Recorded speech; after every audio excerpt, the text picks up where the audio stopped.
At the end of every 7 years thou shalt make a release. And this is the manner of the release: every creditor who lendeth aught unto his neighbor shall release it. He shall not exact it from his neighbor or from his brother, because it is called the Lord's release. From a foreigner thou mayest exact it again, but that which is thine with thy brother thine hand shall release. Save when there shall be no poor among you. For the Lord shall greatly bless thee in the land which the Lord thy God giveth thee for an inheritance to possess it. Only if thou carefully hearken unto the voice of the Lord thy God to observe to do all these commandments which I command thee this day. For the Lord thy God blesseth thee as he promised thee, and thou shalt lend unto many nations, but thou shalt not borrow, and thou shalt reign over many nations, but they shall not reign over thee. If there be among you a poor man of one of thy brethren within any of thy gates in thy land which the Lord thy God giveth thee, thou shalt not harden thine heart nor shut thine hand from thy poor brother. But thou shalt open thine hand wide unto him, and shalt surely lend him sufficient for his need in that which he wanteth. Beware that there be not a thought in thy wicked heart, saying, The 7th year, the year of release, is at hand, and thine eye be evil against thy poor brother and thou givest him not, and he cry unto the Lord against thee, and it be sin unto thee. Thou shalt surely give him, and thine heart shall not be grieved when thou givest unto him, because for this thing the Lord thy God shall bless thee in all thy works and in all that thou puttest thine hand unto. For the poor shall never cease out of the land.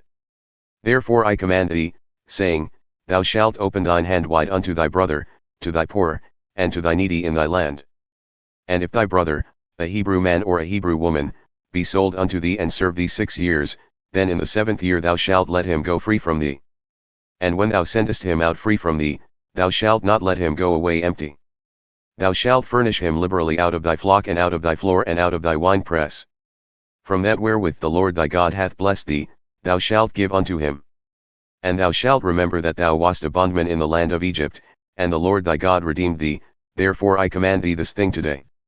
And it shall be, if he say unto thee, I will not go away from thee, because he loveth thee and thine house, because he is well with thee.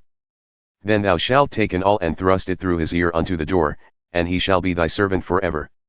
And also unto thy maidservant thou shalt do likewise.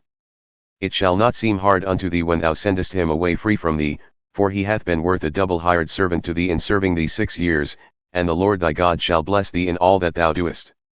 All the firstling males that come from thy herd and from thy flock thou shalt sanctify unto the Lord thy God. Thou shalt do no work with the firstling of thy bullock, nor shear the firstling of thy sheep. Thou shalt eat it before the Lord thy God year by year in the place which the Lord shall choose, thou and thy household.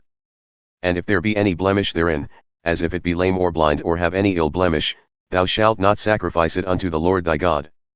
Thou shalt eat it within thy gates, the unclean and the clean person shall eat it alike, as the roebuck and as the hart. Only thou shalt not eat the blood thereof, thou shalt pour it upon the ground as water.